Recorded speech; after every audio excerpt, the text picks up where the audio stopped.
Masechet Sukkah, daf 21, a very exciting daf with a lot of interesting topics. We began the Mishnah talking about someone who sleeps under the bed in a sukkah. And this is a machloket. Tanakama says it's fine. Rabbi Yehuda says, Tanakama says, Lo yatsa yedei chavato, it's no good. Rabbi Yehuda says, we used to do it, and the elders didn't bother us, so therefore it's fine. And Rabbi Shimon brings a story about Rabban Gamliel, who testified about his servant Tavi, that Tavi would sleep under the bed because he knew that Abadim do not have to sleep there. And so you see, this Rabbi Shimon and the story support Tanakama that it's only good for Tavi because he's Avid Kena'ani, so he doesn't have to sleep in a sukkah. So that's the same as Tanakama. That would mean that an adult male would not be able to fulfill his mitzvah by sleeping in a sukkah. So now that we have these two opinions, we're analyzing the Yehuda. Why not? What's wrong with sleeping under a bed? And the first answer seems to be something has to do with an ohel. The Yehuda says it's okay, you can. And so what's the problem with it according to Tanakama? So it seems to be an ohel, and that's why Shemuel said, what's the definition of an ohel? He said 10 tefachim, and therefore if the bed is 10 tefachim high off the ground and you're sleeping under it, then you're in an ohel inside the sukkah, and that's why it's no good. Okay, so that is all one definition of an ohel. And the question is, like, how do you define an ohel? Here we said 10 tefachim, what Shemuel uses for a sukkah. For other things like tumat met, we use 1 tefach. So we can define an ohel in different ways based on its structure, its architecture, how it's built. What we're about to see is for Rabbi Yehuda that there's another factor involved, which is intention. What is your intention when you are making the tent? And we're going to see, he's going to say that a bed is not an ohel because it's not built to protect what's under it, but rather for sleeping on top of it. So maybe once in a while you put some storage under the bed, but that's not its main purpose. And therefore, even though it's constructed with the right dimensions, intention matters. How do we know that according to the Yehuda, intention matters?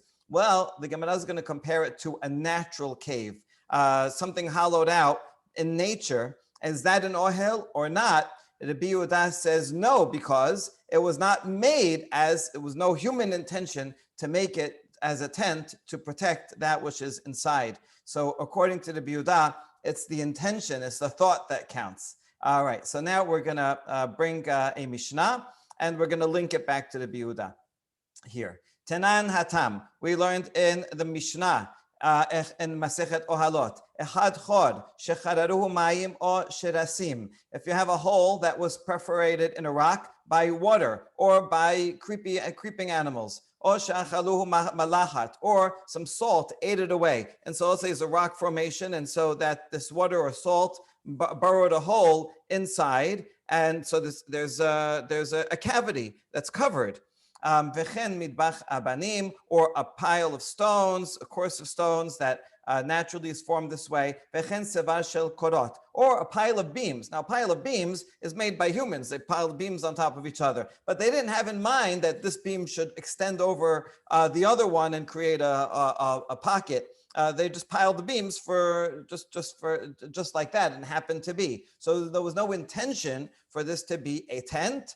All these things, mahil al hatuma, according to Tanakama, they nevertheless creates an ohel. An ohel, according to them, is defined simply by the structure. It doesn't matter how it got there if it was intended to be so.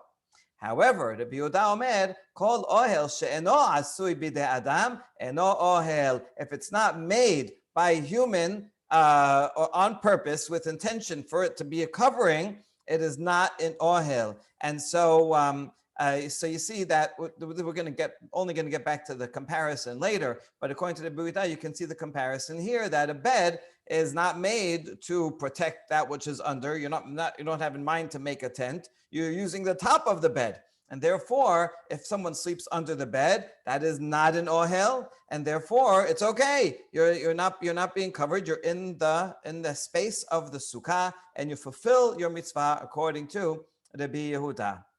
Okay, now we're going to analyze this first. My tama de Rabbi Yehuda. What is Rabbi Yehuda's reason? Yalef ohel mi mishkan, or rather his source. He's going to learn it from the Mishkan because it says the word ohel in both places. Ketiv hachazot haTorah adam ki yamut be ohel, regarding tumat met, which is what ohel is interesting for. If you have a bone of a body that's a kezayit big under a covering, and then something else also, even if it's not touching, under the same covering, then it becomes tameh met through ohel. So that's where one phrase regarding Tum'ah. When the Mishkan was built, Moshe covered the covered the tent of the Mishkan.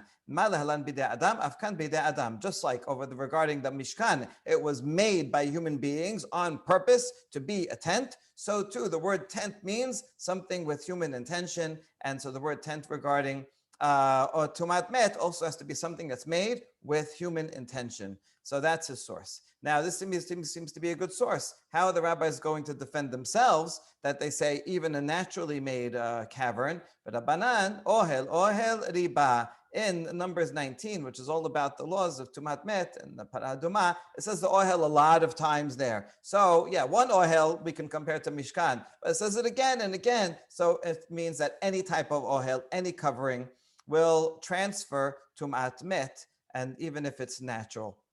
Okay, good. Now we have their source. What we're going to do next is, so we brought these two statements of Rabbi Yehuda that seem to be comparison. A bed is not an ohel because it's not intended to protect what's under it. A natural cave is not an ohel because there's no intention at all, no human intention. But we're going to bring a challenge from a somewhat unlikely source, which regarding para aduma, from the case of a child on the door of an ox. So let's explain this super interesting Mishnah. Is this true that according to the Yehuda, if it's not a man-made tent and it's not considered a tent for halacha? Urminhu, here's a contradiction. This is from a Mishnah in Masechet Para, describing how a para aduma was prepared. Now they want to prepare the para aduma in the most perfect way possible, pristine conditions without any possibility of tum'ah affecting any of the materials that they are using. Now, one of the things that you need for para aduma is water that is drawn from a river. Now, who's going to go draw the water? And how are they going to get from one place to the other without the possibility of becoming tameh on the way? So look at the extent that they go through in the Mishnah to do this. They used to be courtyards built in Jerusalem, secluded areas, on top of selah, on top of bedrock. Why on top of bedrock? Because you know that there's no body, there's no cemetery, there's no bodies buried underneath. I mean, like, you know, in like Israel, almost everywhere you go and dig, you find something under there, right, from some time ago. So we're going to go find some bedrock. So it is very, very unlikely that anybody was buried under there. And on top of the bedrock, they would build a stage, a platform, and the platform would be have a tefach thick, so that even if there was some tum'ah buried underneath, it would go under the platform, and the floor, the space in the floor would contain that tumat met. Because of keved hatehom, that means a grave that might be somewhere underneath from some early time period. And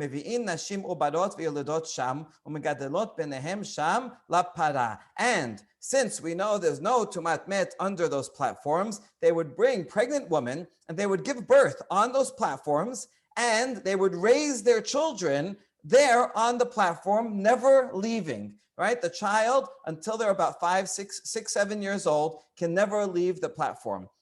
And that child would be the one that would go and draw the water. So what's the point of all this? Well, that child never left the platform, so never became tameh met. They also do it like when they're 6 or 7 before puberty, so that the child will never have a possibility of shichvat zera that will make him tameh. So that we know for sure there's no tumah attached to this kid.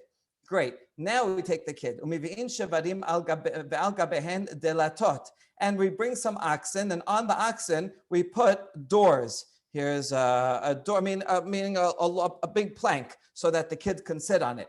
ותינוקות יושבים על גביהן וכוסות של אבנים בידיהן. Now, why are we putting him on an ox on a plank? So the plank will itself be an ohel. So now they're going to walk from this place where they grew up for 7 years and never left, and they're going to go now. It's dangerous. They're going to go out they need to go out to the river to draw water for the parah adumah. If they're on a plank, the plank will be an ohel for any tum'ah that is underneath, and the kid's on top of the plank, so he's protected. All right, as long as he doesn't stick an arm out, he is protected from any tumah underneath. And so he would go and he would be carrying a cup made out of stone. Any vessels made out of stone cannot acquire tum'ah. That's why, by the way, archaeologists find a lot of stone vessels in various places in Israel for different time periods. That shows, because it's hard to make a stone vessel. So if they're doing that, that means that whoever was living there was very wary of tum'ah.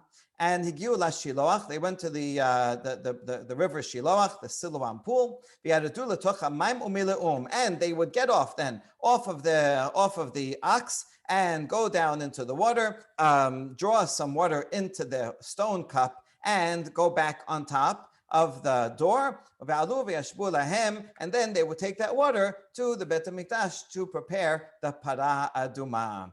Okay, that's Tanakama. Rabbi Yosef Omer mekomo haya meshashum malem mipnei keved atehom. Rabbi Yosef says, "Wait, you did all this after 7 years, and he goes there, and then he's going to get off the ox. Who knows? Maybe there's some kind of a grave right under there, near the water. So let him stay on there, and he'll use a rope, and he'll fill up while he's on the ox, he'll fill up the cup and bring it back to him without getting off. You have to be even safer. I guess Tanakama figures that generally people aren't going to be buried in the middle of the river, so therefore it's okay.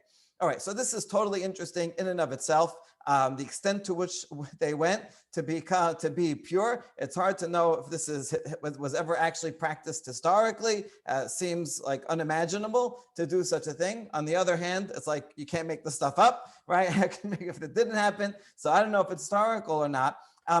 In any case, it doesn't really work because the mother is there giving birth to the kid, and I presume has to take care of the child. So a birthing mother and nidah, she's going to be a source of tumah as well. They're going to have to get food from somewhere else, right? And they're going to bring it to them. The food can be tameh that comes and enters it. I mean, it's not really possible to completely keep someone totally sealed from all types of tumah. It seems that the focus is tumat met, and also the tumah of the boy from Shichvat Zera. They're kind of focusing on that, even though actually later in the process, there's going to be some adults involved. There's going to be adult that does shechita and that burns the parah adumah, or you can't just have kids that are 7 doing everything, and so those adults could have become tameh sometime in their lives. So that's it. The whole system is really impossible. It's not really protecting everything. So why did Mishnah describe this amazing ritual? So the answer is because this is a counterweight. Whenever you have a kula, you have to have a chumrah also. If you remember back in Masechet Yoma, the rabbis give a leniency compared to the Sadducees and Dead Sea sect, and they say that a tivul yom, someone who became tameh that day and went to the mikveh even before sunset, he's a little bit tameh. The rabbi said that person can prepare the parah adumah. And that is a huge kula. The Dead Sea Scrolls have in the letter that we still have, that they wrote with their own handwriting, they have a letter to the Kohen Gadol saying, we disagree, how could you say that? And so the rabbis would, when they prepared parah adumah, they would take a Kohen who was 100% pure, make him tameh on purpose, go to the mikveh, and he would be the one that would burn the parah adumah. And they did this just to show that, make a public demonstration that, you see, halacha is like us and not like you. Now, since they have this tremendous leniency that they actually practice, some people looking at this might think, oh, the rabbis are very lenient in this, and they don't care about purity. So to counter that, the rabbis, the Mishnah has this whole elaborate ritual to show how stringent it is, and that would be a counterweight. You know, in rabbinical school, they tell young rabbis, anytime you're going to give a leniency, then you have to give a stringency also, right, to counterbalance. You can't just be lenient all the time or stringent all the time. So this whole Mishnah is the counterbalance to that. So whether it was done or it's a textual, it still gets the point home very clearly. Okay, so this is amazing Mishnah. Anyway, what's the point? We have one more baraita related to that. We saw two opinions, but here's Rabbi Yehuda. Betanya, Rabbi Yehuda Omer, Lo hayu mevi'in delatot ela shevarim. Yehuda says, you don't have to put doors on top of it. Rather, just use the ox itself. All right, ox is pretty big. The kid can fit on top of the ox, and the ox will be a tent and protect the child on top from anything before. So that's Rabbi Yehuda. Now, this is the source of our question. An ox is not made by human hands. It's a natural occurring being, and its body is an ohel. It's not meant to be an ohel. It's just its body. And yet, Rabbi Yehuda thinks that without a door, it's okay. Says they did not bring doors, rather the ox itself. So now we have a contradiction. On the one hand, Rabbi Yehuda said in two places that a bed is not an ohel because it's not intended to be an ohel. A natural cave is not an ohel because no intention at all. So it seems that he doesn't think that a natural thing is an ohel. And yet here, regarding para aduma, he does think it is. So we're going to have to answer this question. Let's see what the answer is. Ki ata Rav Dimi amar Rabbi Elazar modeh Rabbi kimelo egrof. Rabbi Yehuda, he only disagreed in that Mishnah. Remember that Mishnah was talking about a little bit of water that goes into a rock or a small animal that digs a hole. That's talking about a small hole. If it's naturally occurring, then it's okay, even if it's a tefach big. However, he would agree that once it becomes an egrof, now egrof actually sounds like a tefach, but egrof is actually bigger than a tefach, even though they're both fists, because an egrof is not defined by a regular fist, but the Gemara elsewhere says that it's defined by the fist of a certain giant person named Ben Batiach, and his fist was as big as a person's head. Okay, anyway, so this is an egrof. So Rabbi Yehuda agrees that even a naturally occurring cavity, if it's the size of this egrof, will still be considered a tent. He only disagrees if it's smaller than that, so if it's more than a little bit more than a tefach, then the rabbis would say a naturally occurring is still considered a tent. It has to be a tefach as a minimum size. And Rabbi Yehuda would say between a tefach and an egrof, if it's naturally occurring, is not considered a tent. But once it's big, then it really looks like a tent. Okay. We have a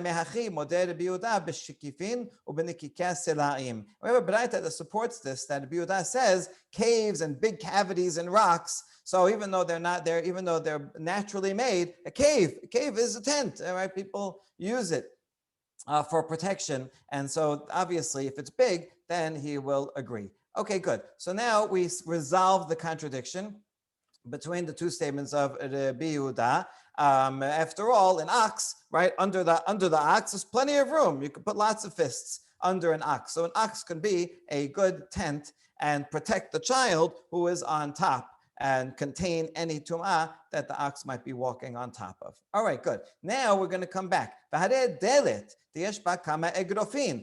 Yehuda object to using a door? A door has a lot of space underneath. Now, the thing with the door is it's unusual to use a door as a tent. Usually a door is upright and you swing it. It's not usually made to put horizontal and protect things from under it. So again, you have an intention that a door is not generally used. You don't make it with intention that it should be a tent. Nevertheless, it shouldn't matter because according to the Yehuda, even if there's no intention to use it as a tent, if there's a lot of space underneath, so then it should be okay. So therefore, what's his problem? Why does the Yehuda object to using a door?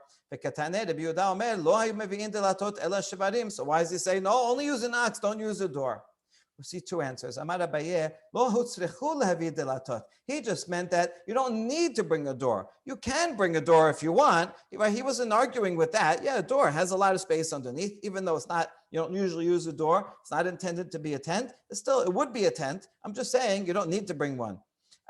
Or even further than that, Rava Amar, lo hayu mevi'in delatot kol ikar shemipnei sheda'ato shel tinok gasa alav shema yosi rosho o echad me'evarav v'yitameh bekever haterom. Rava said, no, that according to Yehuda, it's better not to bring a door at all. Not because it's not a good tent. It is a good tent. But rather because the child will be too comfortable on a door, right? It's nice and stable, tied down, and therefore he's going to want to stick his head out from over the door, and or his hand. So then, and he's going to become tameh if his hand is sticking out over the door, and then he will become tameh. So rather, better to not use a door and let the kid just be on top of the animal. If you see in this picture of this kid, I like that he's wearing some kind of priestly clothing. So it reminds me of the kid in the Mishnah. Now his legs are on the sides of the ox of the bull that he's riding, which would not be good. And therefore, you would have to use some oxen that are wider, and keep his legs in.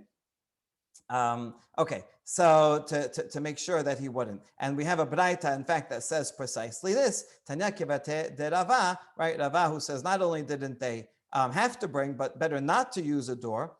Rabbi Yehuda Omer, lo hiyu mevi'in delatot kol ikar mipnei sheda'ato shel tinok gasa alav shema yosi rosho o echad me'evarav yitameh bekever hatehom. Ela mevi'in shevarim hamisrim שכרסותיהן רחבות והתינוקות יושבים על גביהן וחוסות של אבן בידיהן.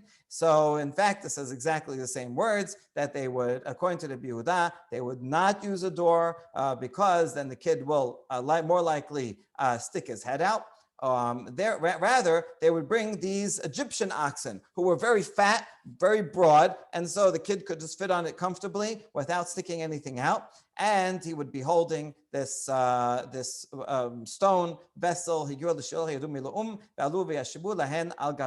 would go down and fill it up and then come back. And that's all in the Braita. So you see that the reason why the Yehuda objects to the door isn't because a door is not an ohel, but rather because a door will give him will more likely have him stick his hand out. Okay, good. Now that we understand all that, but let's come back to the bed. A bed, under the bed, there's a lot of space. You could fit a lot of fists or heads under a bed. And so, even according to the Yehuda, although they made the bed to be on top and it's not meant to be an ohel, nevertheless, even something that you don't intend to be an ohel, if there's a lot of space under it, then it should still be an ohel. And therefore, in our Mishnah, he should say that you're not allowed to sleep under the bed. And the Yehuda says, we used to sleep under the bed, and everybody was fine with it. So that's a good question. No, bed is different because you specifically make a bed for that which is on top, to rest on top of the bed. And it's not like a door where it's just horizontal or a cave where it's just nothing, you have no intention. Here you specifically have intention to use the top of it and not the bottom of it. So therefore, a bed, even though it has space underneath, is not a tent. We counter, but oxen also are made for riding on. The primary purpose of an ox, you're going to put things on it or ride on it, is for its weight. What good is this under the ox? Interesting, like as if oxen are created to carry things. Ki ata Ravin amar Rabbi Elazar, shane shevarim ho'ilu meginim al hara'im b'chama mipnei hachama b'gashimim mipnei geshamim. And so to answer that, Ravin came from Bavel to Eretz Yisrael, and he said, oxen, yes, sometimes they carry things, but sometimes shepherds would use them as protection. If it was very sunny or rainy, the shepherds would lie underneath the oxen for protection. So, in fact, yes, sometimes, it's not the primary use, but sometimes use oxen as a tent underneath. Now we counter beds also. Beds also, you put your shoes and sandals under the bed. That's interesting that they used to, right? They used to use under the bed for storage. There's another Gemara that says, Talmidei Chachamim, what do you find under the bed? Just shoes. But Amei Haaretz, you find all kinds of junk. They put everything in there and you can never find it. Okay, so some things never change. Anyway, the point is that a bed also, even though its primary use is for lying down on, sometimes you store things under the bed. So therefore, they should be the same. Right. So again, then why is the ox a good tent and the boy can sit on top according to the Yehuda? And how come a bed, if you lie down under the bed, that's not considered a tent, and you fulfilled your mitzvah according to the Yehuda, right? We now still have a contradiction. Ela marava shana shevarim hoil va'asuyim lahagen al bnei me'ayim shelahen shemar or basar talbisheni basamot v'gidim tesochecheni. Says no, really, bulls, their backs are made to protect their innards. Okay, this is actually why they have bones and a skeleton and skin on their backs, is to protect themselves, their bodies, everything that is under them. And the pasuk in the Yov says, with skin and flesh you have clothed me, with bones and sinews you have knitted me together. Tesochecheni has the word sechach. So this is actually a great pasuk to use, because it is the very definition of sechach. This pasuk is said about human beings, that we are protected with our skin, but actually it's all the more so with an ox that's walking on all fours and actually makes the shape of a tent and is protecting its own body. Okay, so beforehand we were looking at the oxen from a very anthropocentric point of view. What do they do for us? But actually they need their backs for their own fronts, and therefore oxen are in fact naturally tents. Whereas, and even though we use them also to sit on, whereas beds are made primarily to sit on, even though once in a while we use them for storage. Okay, all that is one answer to the Yehuda, right? So what's the reason for the Yehuda? This is because you need intention in creating a tent. It's true, if it has a lot of space, then you don't need intention, but even so, a bed is different because a bed is primarily specifically intended for what's on top of it. So to summarize Rabbi Yehuda, he would say that a man-made tent, that's one handbreadth, that's meant to be a tent, though that would be the same as everybody else. If it's a natural cave, then if it's larger than a fist, it will still act as an ohel for tumat met. And if it's a man-made, but for supporting what's above, so those specifically not for what's underneath, like a bed, then it is not considered a tent at all. And so that would be the case here. All right, so that's a long discussion, but we have also another answer altogether, one that I mentioned yesterday when we read the Mishnah. V'ba'et ema, Rabbi Yehuda l'ta'ameh, Damar Sukkah dirat keba ba'inan, v'avele mita dirat arai, v'sukkah ohel keba, v'late ohel arai, umbebatel ohel keba. Rabbi Yehuda follow his own opinion, because he says we need a permanent structure. Just like in the first Mishnah, in the first Perek, we saw according to the Yehuda, you can make it even higher than 20 amot. You can make it very high with nice thick brick walls, metal walls. The Yehuda actually defines that the sukkah, although you're using it in a temporary way, for a temporary time, you have to build a structure as a permanent structure. And therefore, the bed is a temporary structure. A bed is just a piece of furniture. If you move it around, and it's not a house. And so therefore, a sukkah, which is a permanent structure, overpowers the bed, and the bed does not have the power, because it's only temporary, to undo the permanence of the sukkah. So therefore, since it's just a temporary little structure inside a permanent big structure, it's okay, and you're in the sukkah, and we don't consider the bed to be a significant tent. Okay, good. And that would explain why, according to Tanakama, they say that a sukkah cannot be more than 20 amot, and therefore it's a dirat adai. It's a temporary type of structure. And so now you have a bed, which is a temporary structure, so then it's of equal strength, so then the bed will overpower the sukkah, and you're sleeping under the tent of the bed and not the tent of the sukkah. Now, good. Oh, now we have a problem, because if you remember, Rabbi Shimon was mentioned in our Mishnah. He's the one that told us the story about Rabban Gamliel and how that the servant didn't use it. Slept under because he didn't have to. So Rabbi Shimon thinks that you may not sleep under, you do not fulfill your mitzvah if you sleep under a tent. And yet Rabbi Shimon was in that list of Tanaim that required dirat keva. Remember that long list? Rabbi Shimon was the one that said you need 4 walls. It's not enough to have 3 walls or 2.5 walls, right? And why do you need 4 walls? Because dirat keva. So therefore, why should a temporary bed come and nullify a sukkah, which is an ohel keva, permanent structure? So that's a good question to be Shimon, and we answer in that's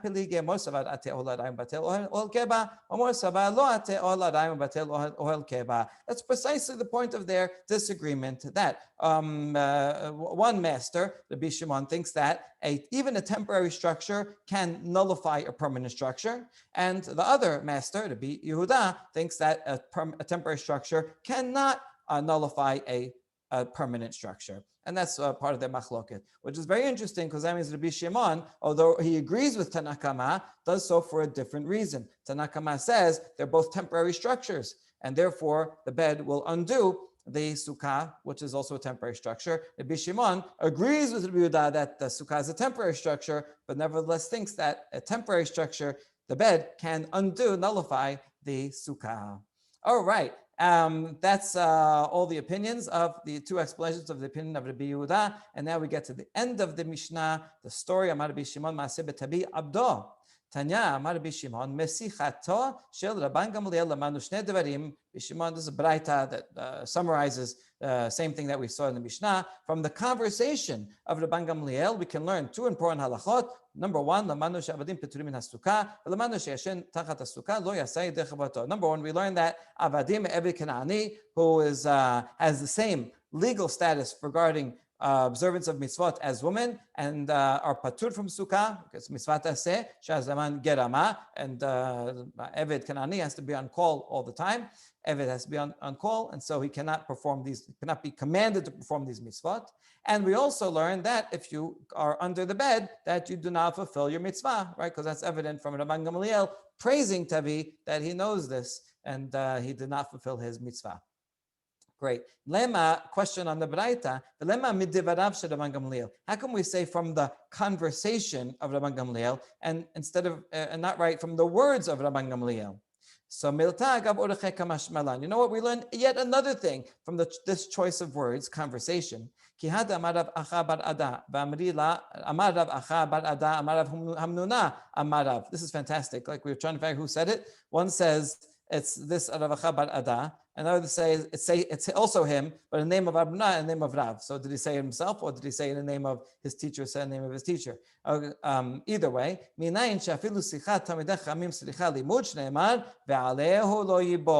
how do we know that even the casual conversation of great sages is worthy of study? Even when they're not teaching a class and involved in learning, they're just talking haki balash. No, it's not haki balash. It's important lessons that we can learn from it, because the pasuk in Psalm 1 says its leaves will not wither. Right? The rest of the pasuk says it brings forth fruit in the season. Right? So that's the fruit is the main thing that they want to teach. The leaves, you think they're not important. They just wither away. No, when for a tzaddik, even his leaves, even his casual conversation are important. They weigh their words. Everything they say is significant. And I'm sure you know many stories about people that we have great respect for, Talmidei Chachamim, that even a casual conversation we do in fact learn so much from. All right, and then we're going to learn the next Mishnah, Hasomech Sukkato b'chadar mita, another law that has to do with beds. Keshera, if one supports the sukkah on the legs of a bed. So here's one way of picturing it, right? So you have the poles of the bed, and 2 of the poles are resting on a bed. And so this is still kosher according to Tanakama. It's totally fine. Another way of picturing this is like this: you have a bed, and you use the actual bed to be not only the walls but also the support for the sechach. So either way, it's lots of ways to picture it, but they're all equivalent. That's Tanakama says, no problem. Rabbi Yehuda Omer, im einaha yechola la'amod mifnei asma pesula. It's as if the sukkah cannot stand up on its own without the bed. In other words, if you move the bed and it would fall down, then it's no good. So Rabbi Yehuda. So let's see the reason for Rabbi Yehuda. We're going to see two opinions. My ta'amed Rabbi Yehuda. Peligi bar Rabbi Zera Rabbi Abba bar Memel. One opinion, we don't know who says which, but whichever one it is, one says because it's not permanent. This is the same with Rabbi Yehuda. He says the sukkah has to be a permanent structure. So whereas before it was a kula, because that means you can make it as high as you want, but here it's a chumrah because it means you can't put it on a piece of furniture. A piece of furniture is not permanent. It's made to move around, and so this is not a good, not permanent enough of a structure, and that's why it's no good. That's one reason. Or another reason altogether is that you cannot, just like the sechach cannot be a vessel that's mekabel tumah. It cannot even rest on something that is mekabel tumah. So a bed is mekabel tumah. It's a vessel, piece of furniture, and therefore you cannot rest the sechach on something that can be mekabel tum'ah. Now, why not? It seems because it looks like a drabanan, that if you rest the sukkah on something that is a vessel, then you may come to think that, I can use it as sechach itself. So we want to keep a clear separation and not even have it resting on. This is a source of the halacha that we often follow, that if you buy, let's say, a sukkah made out of a metal frame, they will also sell you a couple of 2x4s, and you put the 2x4s on top of the metal and the sechach on top of the 2x4s. So that way, the sechach is resting on wood, which is okay, na mekabel tumah, and not directly resting on the metal. So this is the source for that. Okay, now this is, we saw two opinions here, two explanations of Rabbi Yehuda. Now we're going to ask, what's the practical difference? My benaihu. One, kegon shena'as shipudin shel barzel vesikech alehem. For example, let's say you took a metal poles and you put sechach on top of them. Right? Forget the bed, just metal poles, like the kind of frames that we use. And without the 2x4s, you put the sechach directly on the metal. According to the one who said that Rabbi Yehuda's problem with the bed is because it's not permanent, this one is permanent, right? I have 4 poles in the ground. It's totally fine. They're stuck into the ground. It's good. It's not furniture. I'm not going to move it around. So this is okay. But according to the second reason, that you can't rest the sechach directly on something that can acquire tum'ah, this is metal poles, and metal is susceptible to tum'ah, and therefore it would not be good even though it's permanent. So there you see there's an actual real practical difference between the two. And last statement for today, Amar Abaye, lo shanu ela samach aval sikech al gab mita keshera. So he says it's only a problem if it's actually resting on it and giving its weight on it. So if you don't put the weight on it, so you have the sechach on a frame, whatever the frame, forget the wood, make believe it's wood. So it's with the sechach is resting on the frame, but the bed is providing the walls, as in this case. So according, Rabbi Yehuda Abaye says everyone agrees that this is fine, even Rabbi Yehuda, because right here it has its own frame, and you're only using the bed for walls. It's not being supported. The sechach is not being supported by the furniture. That's okay. Why? If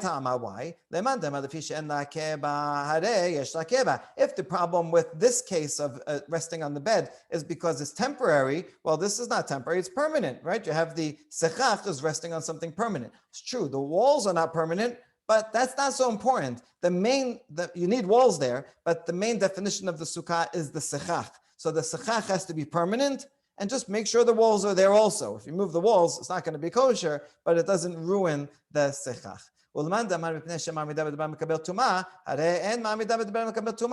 according to the other opinion, that the problem with this case is that it's resting on on furniture that's mikabel tuma. In this case, it's not resting on, it's resting on wooden poles, and so that's totally fine. And the walls are mikabel tuma, but everyone agrees that walls can be mikabel tuma. There's no problem with that. And so this would be, Abaye says, I don't care which reason you go by, even a Yehuda would agree that this case is totally fine. All right, so we saw two Mishnayot focusing on the Yehuda and his general definition that a sukkah is a permanent structure, and that has many implications on other details of how it's built. And this is an important conceptualization about what a tent is all about, not only about the construction and shape of it, but also the intention. Absolutely fascinating discussion. Baruch Adonai Olam, amen ve'amen.